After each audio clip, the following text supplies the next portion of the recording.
Hello friend, मैं हूं शोएब और आज मैं इस वीडियो में लेकर आया हूं आसूस मदरबोर्ड को कैसे लोग रिपेयरिंग करेंगे। क्योंकि काफ़ी लोगों को पता है कि आसूस का जो मदरबोर्ड होता है थोड़ा सा क्रिटिकल होता है। क्रिटिकल किस लिए होता है?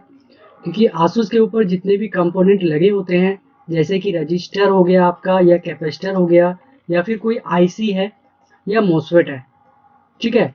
तो होता क्या है कि उस रजिस्टर का तो ना ही नंबर लिखा होता है कि वो कितने नंबर का है, कौन से नंबर पे वो शिफ्ट है मदरबोर्ड पे, जैसे कि for example R10, R15, R200, या मॉसफेट का नंबर, आईसी का जैसे होता है PU10, PU1।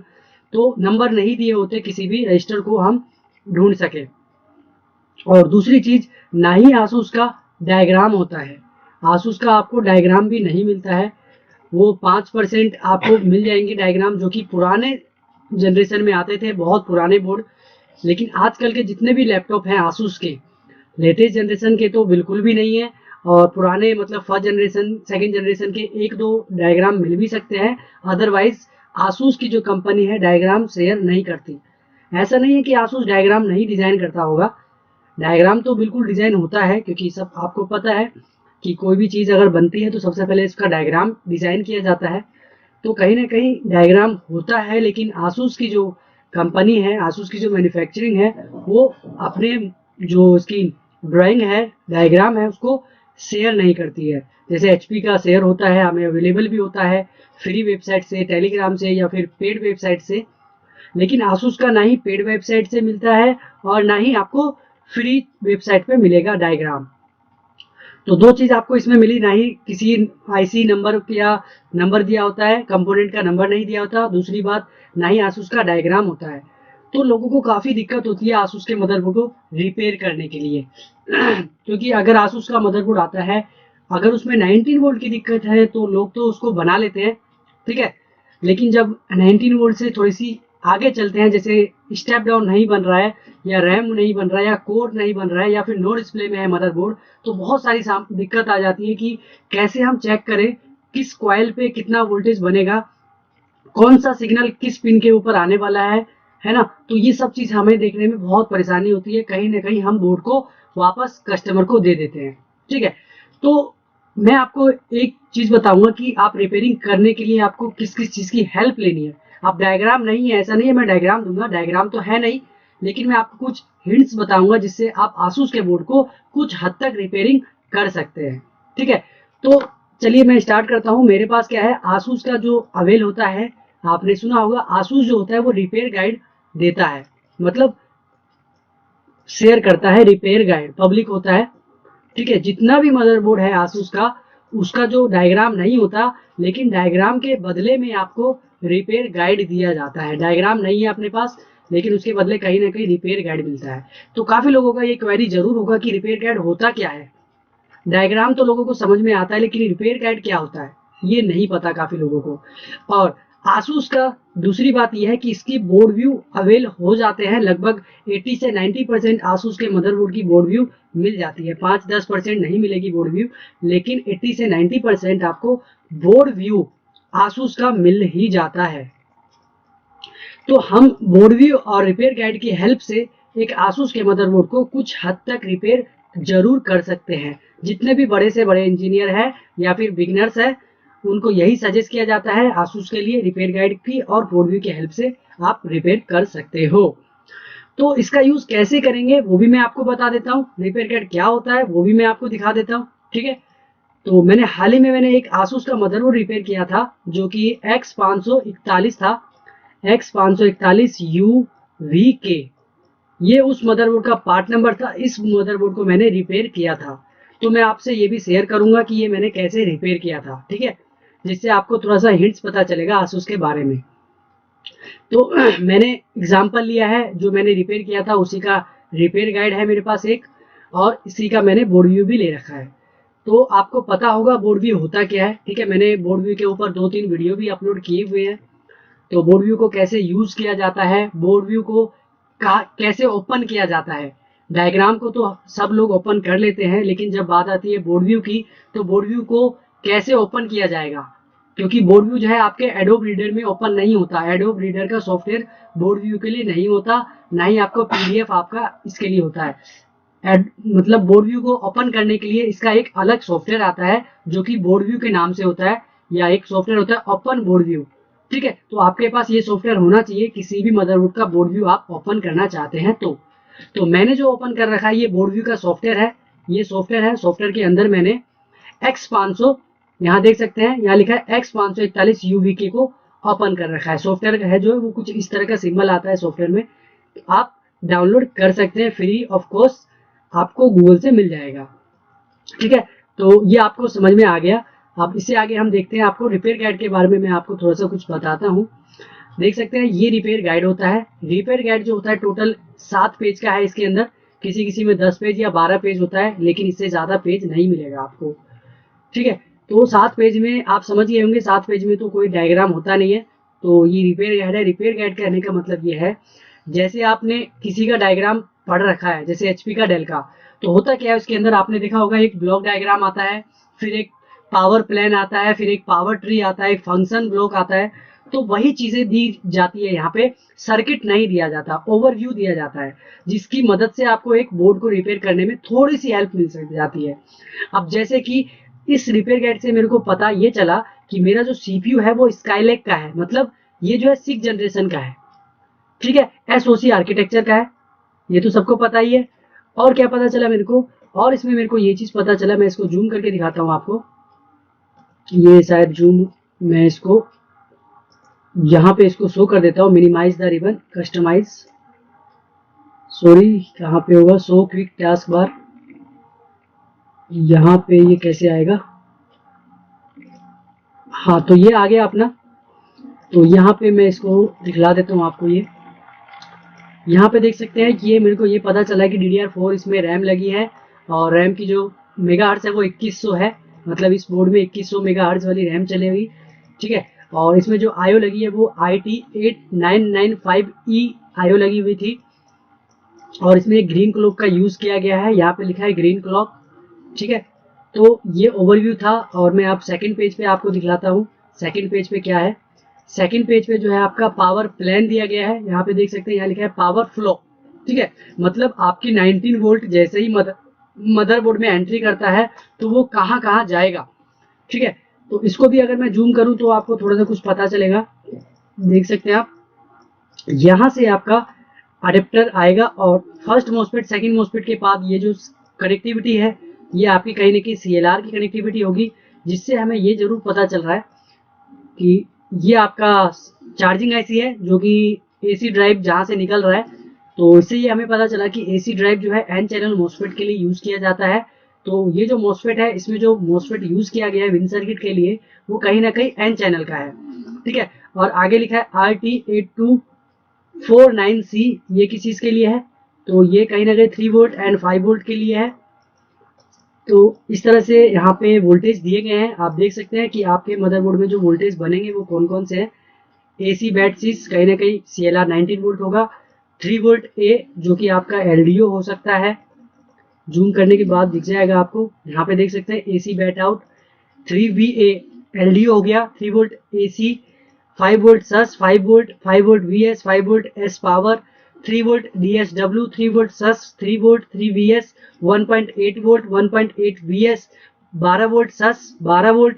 तो कहीं ना कहीं ये सारी वोल्टेज 12 VS, तो ये सारी वोल्टेज आपके मदरबोर्ड में बननी चाहिए। उसके बाद आपका VCC core and graphics core और VCC SA। तो ये कोई सीक्वेंस नहीं है, इसमें ये बताया जा रहा है कि आपके कितने मदरबोर्ड में पावर हैं। तो आप देख सकते हैं VCC SA 1 हो गया, ग्राफिक्स हो गया 2, VCC कोर 3 हो गया, और ये 12 वोल्ट तो आपने समझ लो यहाँ 4 हो गया।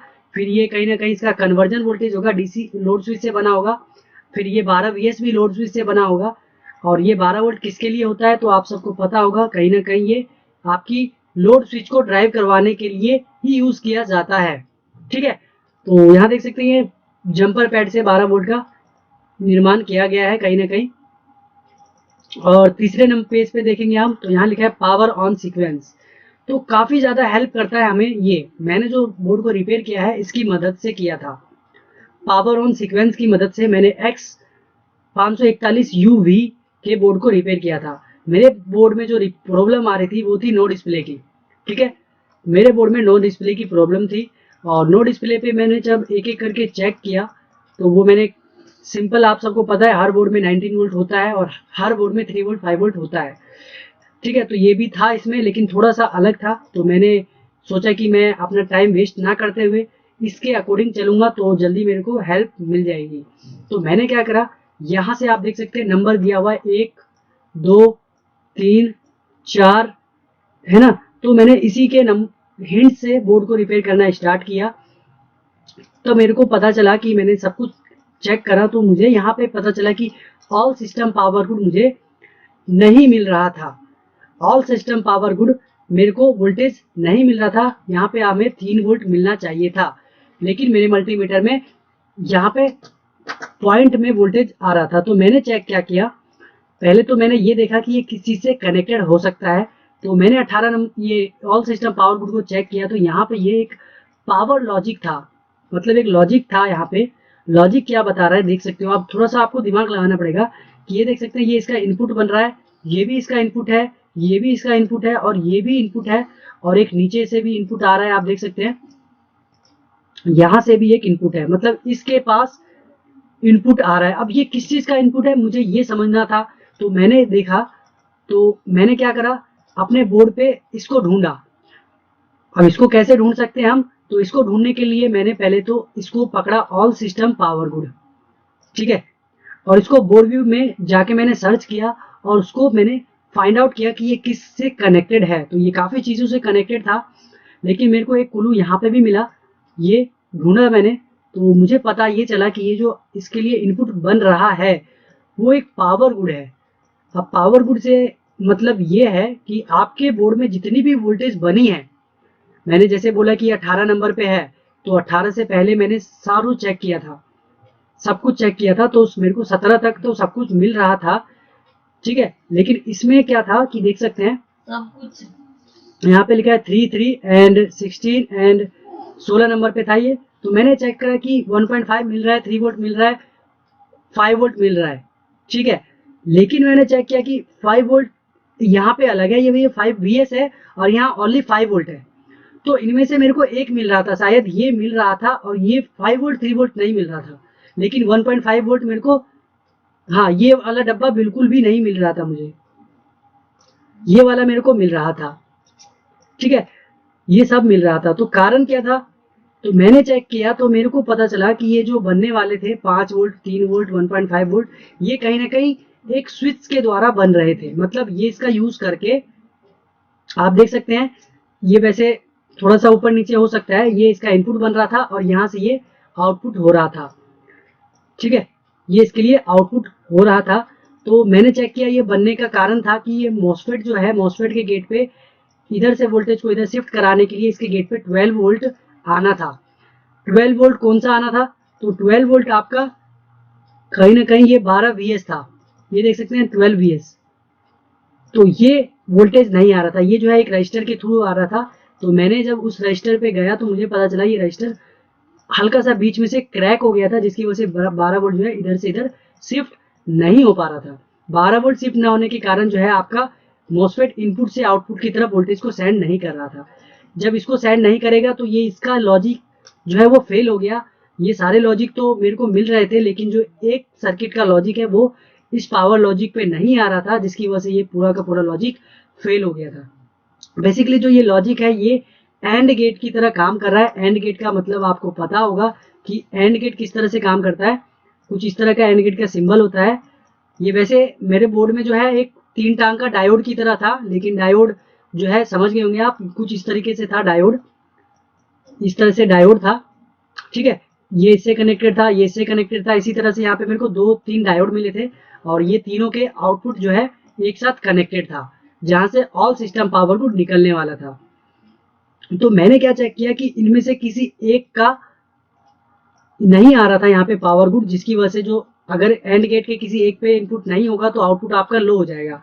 तो वही हो रहा था कि एक पे वोल्टेज न आने के कारण आपका जो आउटपुट है वो लो था और आपको ऑल सिस्टम पावर गुड नहीं मिल रहा था। ठीक है, तो नहीं मिलने के कारण फिर मैंने चेक किया तो वो रजिस्टर मिला, उस रजिस्टर को मैंने चेंज किया, तो मेरा ये सारे वोल्टेज पहले तो बन गए, इस वोल्टेज को बनते ही मेरा इसका लॉजिक हाई पे चला गया, हाई पे जाने से ऑल सिस्टम पावर गुड बन गया। अब ऑल सिस्टम पावर गुड क्यों नहीं बन रहा था इसके कारण, तो जो ऑल सिस्टम पावर गुड होता है वो बेसिकली ये बताता है कि हमारे सिस्टम में जितनी भी पावर है, मैं बात कर रहा हूँ जितनी भी आपकी क्वाइलें हैं या लोड स्विच से बना हुआ है या फिर रेगुलेटर से बना है, ठीक है, वो सारी वोल्टेज बन चुकी है, इसकी इंफॉर्मेशन ये एसआईओ को देता है।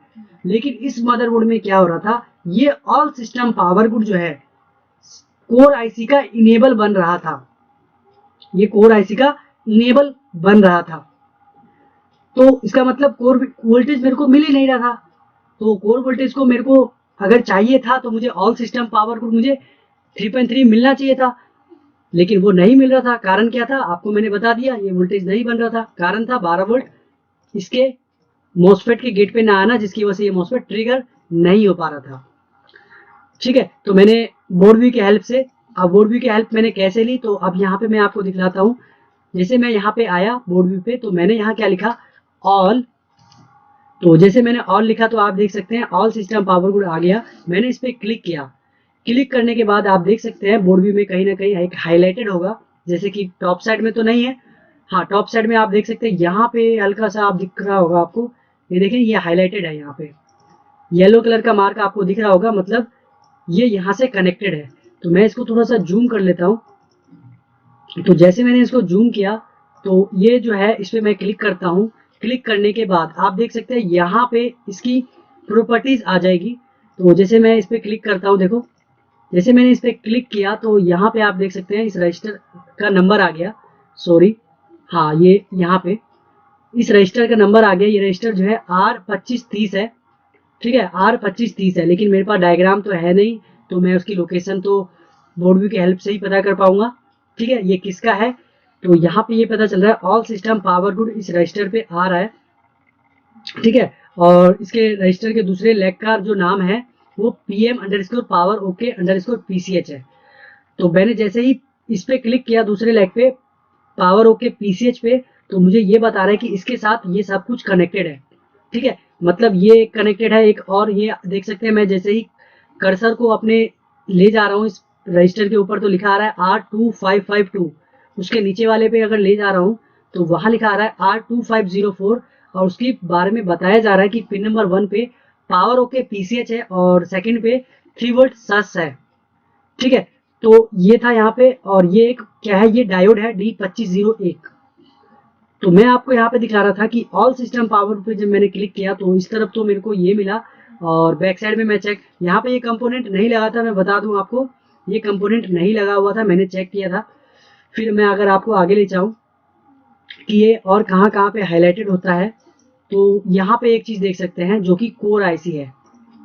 सॉरी मैं इसको दिखलाता हूँ आपको, देख सकते हैं मैंने जैसे अभी आपको बताया कि जो ऑल सिस्टम पावर गुड है वो कोर आईसी का इनेबल बन रहा था। तो ये देख सकते हैं ये कोर आईसी है, जैसे मैं इस पर क्लिक करूंगा तो इसके बारे में यहाँ पे आ जाएगा। तो मैं इस पर क्लिक कर चुका हूँ, और क्लिक करने के बाद आप देख सकते हैं यहाँ पे ये पूरी पिन की इंफॉर्मेशन आ चुकी है। इसमें जो टोटल पिन है वो कहीं ना कहीं कितने पिन की हो सकती है, तो आप सॉरी मैं ग्राउंड पे इस पर क्लिक करके देख सकते हैं यहाँ तो 57 पिन दिखला रहा है, लेकिन 57 पिन का बेसिकली होता नहीं है, कहीं ना कहीं 52 पिन का होगा, क्योंकि चारों साइड में बराबर पिन होती है। 1 2 3 4 5 6 7 8 9 10 11 12 13 पिन है एक साइड में, तो 30×4 आपका कैलकुलेट कर सकते हो। अच्छा मैं इसके आपको इनेबल के बारे में बता रहा था, तो मैं एक बार इनेबल इसमें ढूंढ लूँ कहाँ पे है, तो IMVP इनेबल मिल जाएगा। तो IMVP इनेबल VR ऑन कहाँ पे है, तो मेरे को इसमें ढूंढने दो एक बार। यहाँ पे VR hot ILIM COM TSP LX SVID IMVP, तो यहाँ पे आप देख सकते हैं ये इसका इनेबल है पिन नंबर 41। ठीक है, आपको यहाँ दिख रहा होगा IMVP_EN। ठीक है, तो मैं एक बार इसके ऊपर पिन नंबर 41 पे क्लिक करूंगा तो आप देख सकते हैं इस आईसी के अंदर पिन में जो है हाईलाइटेड हो जाएगा। जैसे मैंने क्लिक किया तो आप देख सकते हैं यहाँ पे ये लाल कलर का और यहाँ येलो कलर का हाईलाइटेड हो चुका है, और ये क्या है एक तरह का देख सकते हैं PSL 8004। ये एक लॉजिक है, मतलब लॉजिक कह सकते हो कि जंपर पैड जो होता है ना आसूस में, उसको पीएसएल के द्वारा दिखाया जाता है। ठीक है, ये जंपर पैड की निशान है, ये कोई रजिस्टर नहीं है, कोई कंपोनेंट नहीं है, ये एक जंपर पैड है। आसूस जंपर पैड को पीएसएल के द्वारा दिखाता है। तो जंपर पैड के एक तरफ तो है आपका आईसी से कनेक्टेड, और दूसरी तरफ जो है आपका देख सकते हैं, जैसे मैंने दूसरे साइड में क्लिक किया तो यहाँ पे लिखा आ रहा है ऑल सिस्टम पावर गुड। ठीक है, मतलब आपको मैंने ये बता दिया जो मैंने अभी बोला था कि ऑल सिस्टम पावर गुड ही कोर का इनेबल बन रहा है। तो जब तक ऑल सिस्टम पावर गुड मुझे नहीं मिलता तो मेरे को कोर का वोल्टेज नहीं मिल सकता था, और ऐसा हो रहा था कि कोर में नहीं मिल रहा था। ठीक है, तो मैंने बैकप्लेस किया तो मेरे को पता चला ऑल सिस्टम पावर गुड नहीं बन रहा है, और फिर मैंने स्कीमेटिक की मदद से, मतलब रिपेयर गाइड की हेल्प से स्टेप बाय स्टेप चेक किया तो मुझे पता चला yes all system power good नहीं मिल रहा है। तो फिर मैंने क्या पता किया कि ऑल सिस्टम पावर गुड बनने के लिए क्या रिक्वायरमेंट है और वो कैसे बन रहा है। ठीक है, तो चलिए हम इससे आगे लेके चलते हैं कि ऑल सिस्टम पावर गुड जो है और कहाँ कहाँ पे हाईलाइटेड है। और आप यहाँ पे देख सकते हैं ये है कैपेसिटर, जिसका दूसरा साइड है आपका ग्राउंड। ठीक है, फिल्टर करने के लिए अगर मैं आपको क्लिक करके दिखलाऊं तो आपको दिख जाएगा।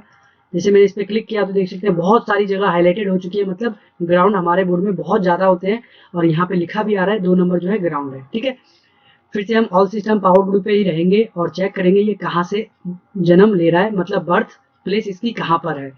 तो टॉप में तो मेरे को ये 2 जगह पे दिखाई दिया था।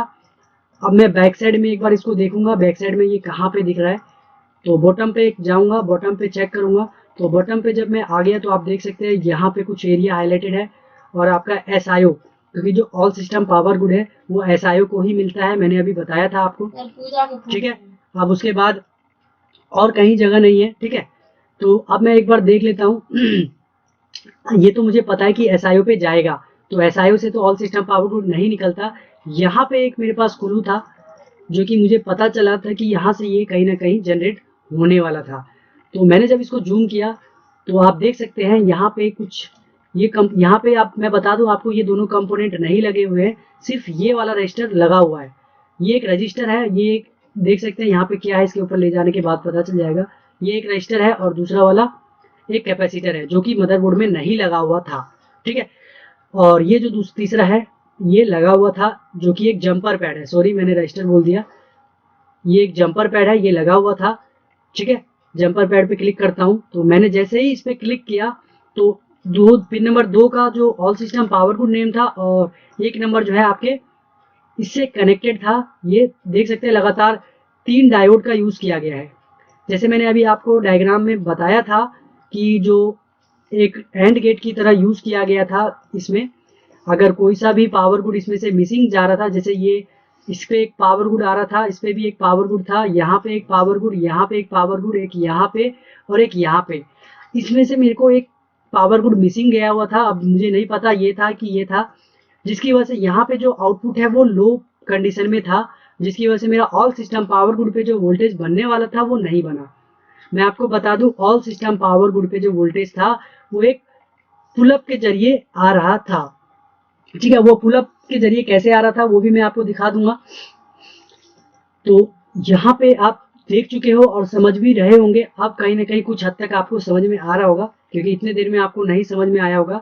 जब मैं पूरी तरह से प्रूफ दिखला रहा हूँ आपको कि मैंने जैसे बोला बिल्कुल उसी तरीके से था, तो आपको कुछ हद तक समझ में आएगा।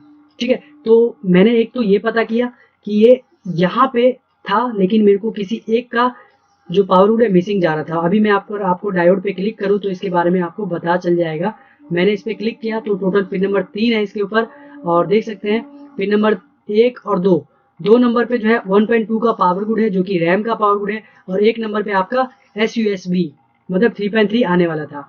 अब दूसरे पे क्लिक करता हूँ, दूसरे पे जब मैंने क्लिक किया तो लिखा आ रहा है यहाँ पे 3 volt sauce power good and VCC ST power good. फिर तीसरे पे क्लिक कर रहा हूँ तो यहाँ लिखा रहा है VCC IO power good and 2.5 power good. तो इनमें से किसी एक पावर गुड का मिसिंग था, मे बी ये VCC ST का जो पावर गुड है ये मिसिंग जा रहा था।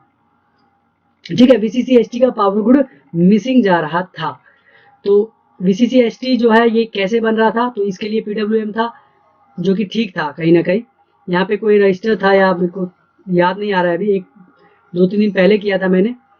ठीक है, तो यहीं पे मैंने आपको बता दिया, देख सकते हैं यहाँ पे रजिस्टर है, कहीं ना कहीं इनमें से कोई एक रजिस्टर में हल्का सा डॉट आ गया था। तो जिसकी वजह से ये दिक्कत कर रहा था। वो शायद 12 वोल्ट का कॉन्सेप्ट था, ठीक है। तो आई होप आप, ये थोड़ा सा ज़्यादा लंबा वीडियो हो गया है और मैं आपको बता रहा हूँ तो शायद बोरिंग भी फील हो रहा होगा, लेकिन समझना पड़ेगा आपको थोड़ा सा आसूस के मदरबोर्ड को। समझना क्या था इसके अंदर, समझना आपको सिंपल ये था कि कभी भी अगर कोई वोल्टेज नहीं बनता है तो आपको बोर्ड व्यू की हेल्प से ये पता करना है कि उसकी कनेक्टिविटी कहाँ कहाँ पे है, ठीक है।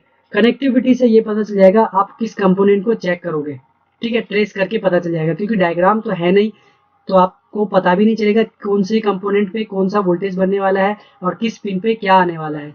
ये आपकी हेल्प ये बोर्ड भी करेगा।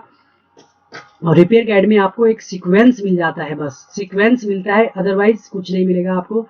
सीक्वेंस में सबसे अच्छा आपको जो मदद करता है वो ये ही करेगा, पावर ऑन सीक्वेंस, ठीक है। और मैं इसके नीचे दिखला दूं 4th नंबर पेज पे क्या है, यहाँ पे AC mode power on timing है, ठीक है। ये अपने किसी काम का है नहीं, अगर देखना चाहो तो देख सकते हो। इससे भी रिपेयरिंग होता है, ये भी एक पावर सीक्वेंस है एक तरह का, ठीक है। उससे नीचे जो है ये पूरा डीसी मोड, मतलब एक बैटरी मोड, एक अडेप्टर मोड पे था। और नीचे जो है मदरबोर्ड भी दिया होता है। रिपेयर गाइड में क्या होता है ना, जो आपका मॉडल नंबर है, आपने जिस मॉडल नंबर का रिपेयर गाइड डाउनलोड किया है, तो उसमें सबसे लास्ट पेज पे उसका मदरबोर्ड की पिक होगी और फोटो में क्या होगा, हाईलाइटेड होंगे जो मेन वोल्टेज होते हैं, ठीक है। जैसे आप देख सकते हैं यहाँ कॉइल है, तो इस कॉइल के ऊपर लिखा है PL8302, जिसपे आपको 1.0 वोल्ट वी वोल्टेज सस बनेगा। और वहीं से आप देख सकते हैं ये कॉइल है जिसपे लिखा है 26 नंबर पे PL8901, जो कि चार्जिंग का कॉइल है। और यहाँ पे देख सकते हैं ये आपका ऑल सिस्टम पावर गुड का एक टेस्टिंग पॉइंट है, जहाँ पे कोर आईसी का इनेबलिंग था। ये कोर आईसी है आपकी, अगर मैं आपको जूम करा के दिखलाऊं तो आपको समझ में आ जाएगा। ये आपकी देख सकते हैं ON कल के कोर आईसी आती है, इसके इस वाले पॉइंट पे ऑल सिस्टम पावर गुड आ रहा था, ठीक है। PSL है यहाँ पे, मतलब एक जंपर पैड है, ठीक। तो इसी तरीके से ये 3 वोल्ट 5 वोल्ट है, और यहाँ पे एक जंपर है जो कि SUSB EC को टेस्टिंग कर सकते हैं आप, और 1.2 वोल्ट है। और बैक साइड की भी इमेज है इसमें, जैसे यहाँ पे बैक साइड है। अगर आपको कुछ चेक करना है, जैसे कि DSW डीप स्लीप वेल का वोल्टेज चेक करना है, तो आप चेक कर सकते हैं यहाँ पे। और 5 वोल्ट ससोन, या फिर आप